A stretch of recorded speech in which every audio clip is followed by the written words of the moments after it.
법원 판결이 나기 전에 법원에서 집행하는 법정 대리인, 뭐 US 마샬 일 수 있죠. 이런 분들이 강제 퇴거를 집행할 수 있고 그것까지 가려면 굉장히 오랜 시간이 걸리는데 랜로드가 사실은 자물쇠를 바꾼다든지 내 소유물 하나를 바깥으로 절대 할 수 없어요.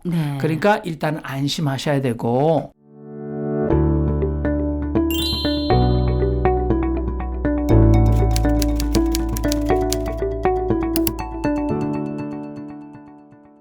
네, 사회복지 상담 시간입니다. 오늘은 특별하게 AWS의 제임스 정 프로그램 디렉터 모시고 시간을 좀 나눠보겠습니다. 안녕하세요. 네, 안녕하세요. 네, 저희가 이렇게 이제 청취자 여러분들의 상담 내용을 받아서 이렇게 컨설팅 해드리고 있는데 오늘은 특별히 편지가 하나 왔는데 지금 렌트비 관련해서 하는 내용이 하나 들어와서 제가 소개를 하도록 하겠습니다.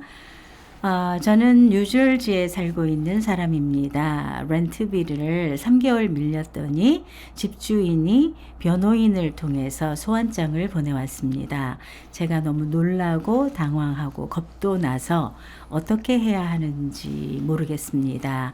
알려주시면 감사하겠습니다. 이런 내용이 왔거든요. 미국에서 민사법, 특별히 이제 이게 이제 상급 법원 그러니까 수페리어 코트에서 다루는 문제인데 특별 민사법에 해당하는 케이스죠. 네. 그게 바로 랜로드와 테넌트 그러니까 임대인과 임차인 또는 세입자 사이에서 일어나는 분쟁이 일어났고 그래서 임대인 랜로드가 자신이 할 수 있는 법적 권리를 지금 소환장을 통해서 이 문제 결정을 법원이 좀 날 대신해서 내려주시고 강제력을 행사해 주십시오라고 해서 변호사를 통해서 이제 서류를 받게 되신 케이스죠. 그렇죠. 사실 이렇게 되면 당황하시고 또 굉장히 부끄럽고 또 정말 그 어찌할 바를 몰라서 굉장히 힘든 시간이 되실 걸로 생각이 됩니다. 그러면 이런 편지를 일단 받으셨잖아요. 네네. 근데 이제 이렇게 분쟁이 발생하는 내용이 있을 텐데 네네. 주로 어떤 내용들이 있어요? 네, 그러니까 법적으로 사실은 이 법을 잘 알게 되면 그 다음에 내가 어떤 일을 할 수 있는지 아시게 되고 불안감도 제가 볼 때 굉장히 낮아질 거라고 생각이 되거든요. 그래서 세입자든 임대인이든 전부 다 법적인 보호가 있습니다. 그런데 먼저 이렇게 편지를 받으신 분 입장에서 이 임차인 또는 테넌트, 세입자는 이 성희롱이나 또는 인종차별로부터 철저히 보호받을 권리가 있습니다. 그리고 또 자신의 그 인종이나 성 정체성 때문에 주거를 거부당할 수 없어요. 당신은 뭐 동양인이기 때문에 여기서 더 이상 살 수 없다. 이런 차별을 절대 받을 수 없습니다. 그리고 세입자는 합법적이라면 특별히 그건 인증을 받았다면 정서적 지원 동물 그러니까 요즘에 그 emotional support animal이라고 하거든요. 그래서 고양이나 개를 충분히 키울 수 있는 권리도 있습니다. 그리고 여러 가지 이 차별로부터 보호를 받을 수 있는데 사실은 이 문제의 핵심은 밀린 렌트비죠. 그렇죠. 3개월 지금 못 냈다 그러셨어요. 네네네. 그러니까 집주인은 또 자신의 권리가 바로 렌트비를 1개월, 2개월, 3개월 이렇게 못 내는 세입자를 뒀을 때 또는 렌트비가 계속해서 늦어질 경우 그리고 이제 이 세입자가 이게 misconduct, disorderly misconduct 그래서 반복적으로 무질서한 행동을 계속해서 보일 때 또는 이 그 personal property인 이 빌려준 건물을 의도적으로 훼손하거나 파괴하는 일이 계속해서 일어났을 때 그 다음에 또 리스 계약상의 계약사항을 위반했을 때 이 그 임대인도 그러니까 랜로드죠. 임대인도 법적으로 이 문제를 컴플레인 할 수 있게 되겠죠. 자, 그러면 이분이 이 편지 받고 나서 이제 당황하고 겁도 났다 그랬잖아요. 그러면 이제 이 편지를 이렇게 받으면 어떻게 준비를 해야 되는 거예요? 그 첫 번째는 뭐 그 랜로드는 사실 이거를 파일을 하셨잖아요. 그죠? 그러면 이거를 이제는 법적으로 이제 대응을 하셔야 되는데 상업용 건물에 관한 시비가 나면 반드시 변호사를 선임하셔야 됩니다. 그러나 이게 이제 레지덴셜 이슈는 본인이 본인을 변호할 수가 있습니다. 네. 그리고 우선 이 법적으로 첫 번째는 네. 본인이 이제 그 양식에다가 자신의 성명, 예. 주소, 생년월일, 기본적인 자신의 아이디에 관한 정보를 작성하셔야 되고요. 예. 그 다음에 특별히 이제 법정이 요구하는 게 뭐냐면은 그 Tenant Case Information Statement. 네. 그래서 TCIS라는 이 양식에 제가 말씀드렸던 네. 모든 정보를 쓰셔야 하고, 네. 그 다음에 본인이 여기에 참석하겠다 안 하겠다 이거를 반드시 보여드려야 되는데 네. 여기 보면 요즘에는 이 네. 전부 다 뭐 팬데믹 동안에도 그랬지만 온라인으로 랜로드도 지금 온라인으로 Judiciary Electronic Document Submission 그래서 네. 지금 이 법적으로 법적 문서를 온라인으로 제출함라는 양식의 컴퓨터 업로드를 하셔야 되거든요. 네. 그러니까 이거 이제 컴퓨터도 퍼스널 컴퓨터도 반드시 있어야지 되고요. 그 다음에 지금 이게 이제 그 세입자가 네. 나도 코र्트에 소환장을 받았으니까 나가겠습니다라고 해서 네. 인정 신문처럼 본인이 지금 그 버게인 카운티에서는 줌이 아니라 마이크로소프트 팀즈라는 프로그램이 있어요. 네. 그 줌이 아니고 또 이게 사실 마이크로소프트 팀즈는 사실 조금 더 편합니다. 줌보다는. 네. 그래서 거기에 들어가셔서 이 법원 판사는 안 나옵니다. 네. 법원 직원이 나와서 인정신문 그러니까 당신은 누구누구입니까? 주소는 어딥니까? 네. 뭐 응급 연락처는 어딥니까? 그다음에 당신의 법원 출두 날짜는 무슨 요일 무슨 며칠 몇 시입니다. 요거 하고 네. 하셔야 되는데 그것도 반드시 참석하셔야 되고요. 예. 그다음에 최소 5일 전에는 네. 이 그 아까도 말씀드렸지만 Tenant Case Information Statement를 작성해서 제출하셔야 되니까 네. 직접 그 제출할 수 있는 법원에 가셔서 제출을 하셔야 되겠죠. 네.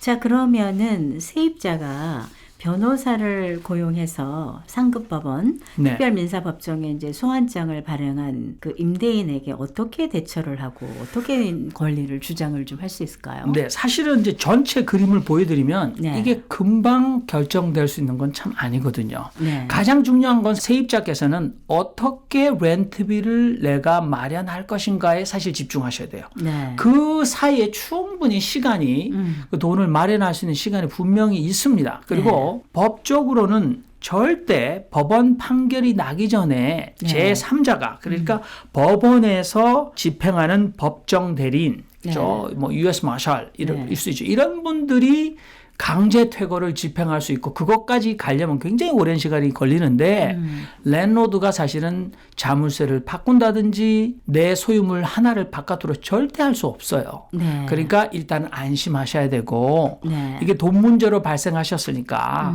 이 세입자는 반드시 돈을 어떻게 마련할 것인가에 집중하시면 돼요. 그리고 그렇죠. 시간도 아직도 많이 있다. 그리고 법에서는 이것을 한꺼번에 일시적으로 하는 것이 합의상의 최고 원만한 해결 방법인데 네. 사실은 랜로드와 테넌트가 서로 동의하면 인스트루먼트 페이먼트 그래서 이렇게 분할 납부가 가능하거든요. 네. 그러니까 저는 이분에게 어떤 식으로 설득력 있는 페이백 플랜을 잘 잡으실 건가 그걸 생각하시면 될 것 같고요. 네. 그걸 가지고 가셔서 랜로드 변호사와 이제 협의를 하시는 거죠. 그래서 그 협의가 되면 네. 코트에서 그 판사가 협의된 내용을 확인해주고 그 다음에 양쪽에 다 판결을 줍니다. 그리고 네. 그 판결을 가지고 협의한 사항을 지켜나가면 되니까 예를 들어서 내가 한꺼번에 못 갚고 3개월에 받겠습니다. 그러면 기본 밀린 렌트비 외에 이달 렌트비 플러스 기본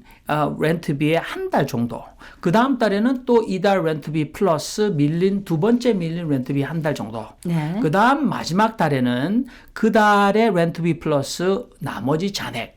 이렇게 해서 갚겠습니다 하면 절대 강제 퇴거를 당하지 않는다. 네. 이렇게 생각하시면 될 것 같습니다. 자, 이렇게 소환장이 오는 경우는 뭔가를 해결을 하려고 하기 때문에 이제 네네. 일단은 겁을 먹지 마시고 네. 하나하나 이제 이 방송 들으시면서 현재 이와 같은 상황에 계신 분이 있으시면 도움이 좀 되었으면 합니다. 이렇게 이제 서류를 또 이렇게 써서 내야 되고 하잖아요. 그러면은 접수비가 있거나 수수료 뭐 이런 게 있을 텐데요. 네, 요거는 사실은 랜로드께서 네. 그러니까 소환장을 먼저 이슈하시는 분께서 그 사실은 이제 그 디펜던트 피고가 사실은 세입자가 되시잖아요. 그렇죠. 그래서 피고 한 명을 법정으로 소환하려면 50불을 내야 합니다. 네. 그리고 한 사람이 더 추가되면 5불을 더 내게 되니까 네. 큰 돈은 아니다. 그리고 네. 세입자 쪽에서는 돈을 내는 것은 지금 현재로는 없습니다. 본인이 너무 어려워서 사실 이 문제를 코비드 때문에 또 갑작스런 경제적인 변동으로 네. 렌트비를 못 내셨잖아요. 네. 그래서 뭐 어떻게 하겠습니까? 사실 변호사 고용하고 코트에 가는 건 굉장히 지난한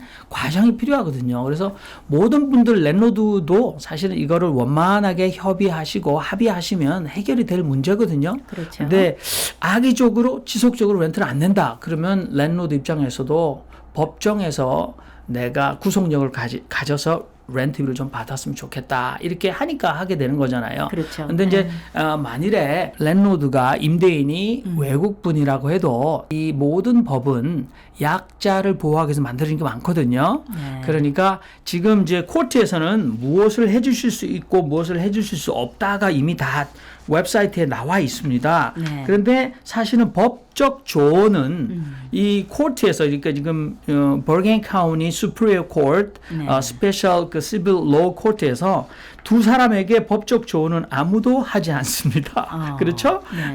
그러나 세입자에게는 법적 조언을 하는 AWC와 같은 이 Non-Profit Organization, 법적 자문기관들이 있습니다.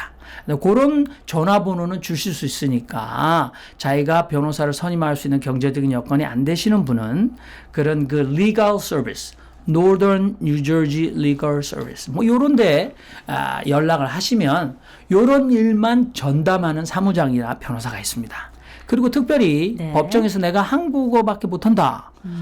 얼마나 좋은 세상입니까? 우리 버겐 카운티 한인 인구가 버겐 카운티 전체 인구의 10분의 1이기 때문에 네. 내가 통역을 요청한다. 그러면 버겐 카운티 수피리어 코트에서 통역관을 배치해 줍니다. 자, 지금 자세하게 들으셨는데요. 그러면 오늘 이 편지를 보내시는 분의 경우는 제가 생각할 때 좀 대답이 된 것 같은데 그래도 혼자 들어가서 웹사이트를 찾으신다든지 내용을 보시려면 어렵기 때문에 저희 AWC에 문의해 주시면 또 우리 제임스 정 프로그램 디렉터가 이 부분에 대해서는 또 확실한 경험이 많기 때문에 도와드릴 수 있습니다. 저희 AWC는 뉴저지 버긴 카운티 티넥에 위치하고 있습니다. 월요일에서 금요일까지 오전 9시에서 오후 5시까지 오픈하고 있습니다.